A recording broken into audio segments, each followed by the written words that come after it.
Olá, tudo bem? Hoje a gente vai mergulhar fundo num dos argumentos mais, digamos, provocadores de C.S. Lewis, lá do livro dele Cristianismo Puro e Simples.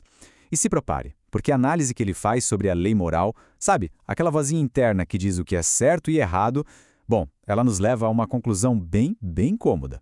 E vamos ser sinceros, o próprio Lewis sabia onde estava se metendo. Ele já começa o capítulo com essa frase, quase que pedindo desculpas adiantado. Ele sabe que, depois de todo o raciocínio lógico sobre um poder por trás de tudo, muita gente já fica com o pé atrás, pensando, lá vem ele, agora vai começar o papo de religião. É uma desconfiança super comum, e ele encara isso de frente. Para a gente não se perder no raciocínio dele, vamos seguir exatamente os passos que ele propõe. Primeiro, a gente vai encarar uma verdade inconveniente. Depois, vamos nos fazer uma pergunta meio maluca. O progresso é retroceder? Na sequência, vamos investigar as pistas sobre o poder, que, olha só, vão nos levar direto para um beco sem saída. E só aí no final a gente chega na resposta do cristianismo. É um caminho bem traçado, vamos nessa. Então, vamos lá, começando pela primeira parte. Uma verdade inconveniente. Por que essa ideia de que existe uma lei moral, um padrão de comportamento que a gente sente que deveria seguir, por que isso incomoda tanto? O Lewis não foge da raia. Ele vai direto na principal objeção que surge na cabeça de muita gente hoje em dia. E a objeção é basicamente essa, né? Será que esse papo todo é só uma tentativa de voltar no tempo? De ressuscitar uma ideia de religião que para muitos já ficou para trás? A visão moderna é que a gente já evoluiu, que não precisamos mais disso, progredir é seguir em frente sempre. Mas, e se não for bem assim? E se essa premissa de que avançar é sempre a única resposta estiver errada? Isso nos joga direto na nossa segunda sessão. O progresso é retroceder? É aqui que o Lewis dá um nó na nossa cabeça e desafia essa ideia de progresso. Ele vai sugerir que, às vezes, a coisa mais progressista que se pode fazer não é acelerar, mas sim dar meia volta.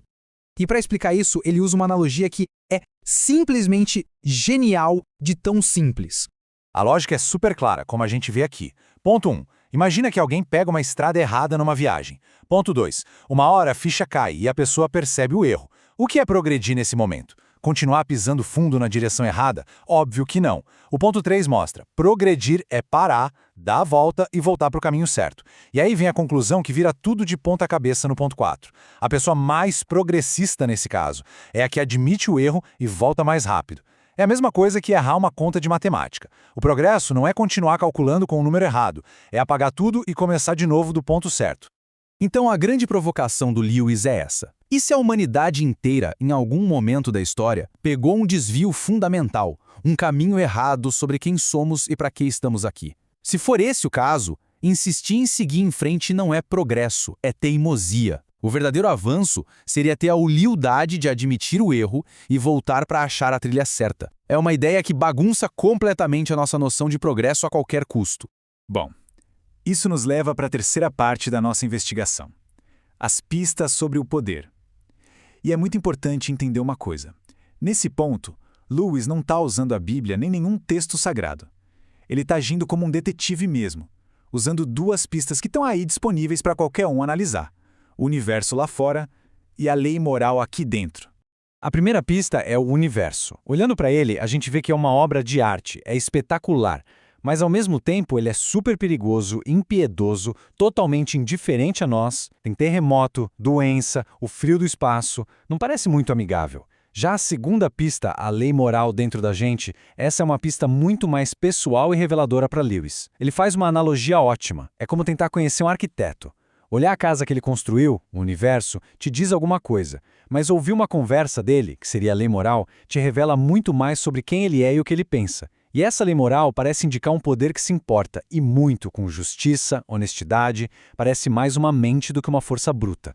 E isso leva a gente a uma distinção super importante sobre a natureza desse bem. O poder por trás da lei moral é bom, mas cuidado, não no sentido de ser bonzinho, sabe? Aquele avô gente boa que passa a mão na cabeça. Pelo contrário, é um padrão de certo e errado que é inflexível, duro. A lei moral não negocia. É como a matemática. 2 mais 2 sempre será 4. Não adianta a gente querer que seja 5. Do mesmo jeito, essa lei não se dobra às nossas vontades ou conveniências. É um padrão rígido. E é exatamente aqui que o raciocínio do Lewis começa a nos encurralar de verdade. O cerco lógico vai se fechando. A gente entra na seção que ele chama de o beco sem saída. É aqui que fica claro o dilema gigantesco, a encruzilhada impossível em que a gente se encontra quando pensa nessas duas pistas. Pensa só um pouco. Essa é a primeira ponta do problema. Se não existe um padrão absoluto de bondade, um certo e errado que seja real, então, no fundo, todo o nosso esforço para ser uma pessoa melhor, para lutar por justiça, tudo isso perde o sentido. Condenar o mal vira só uma questão de gosto pessoal, tipo preferir sorvete de chocolate a morango. No fim das contas, nada importa de verdade. Ok, mas e o outro lado? É aqui que o beco se fecha. Porque se essa bondade absoluta existe, o nosso problema parece ficar ainda maior. Porque na hora em que a gente olha para esse padrão perfeito que a gente reconhece dentro de nós, a gente percebe que falhamos, miseravelmente, todo santo dia, em pensamentos, palavras e atitudes. A gente se torna inimigo daquela coisa que a gente mais admira. Pronto, estamos presos, não tem para onde correr.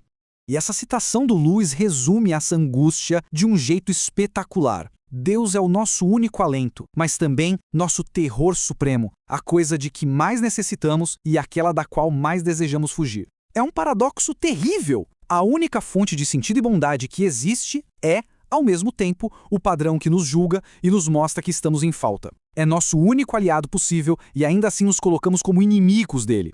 E é só depois de sentir o peso esmagador desse beco sem saída que a parte final do argumento dele começa a fazer algum sentido. A resposta do cristianismo.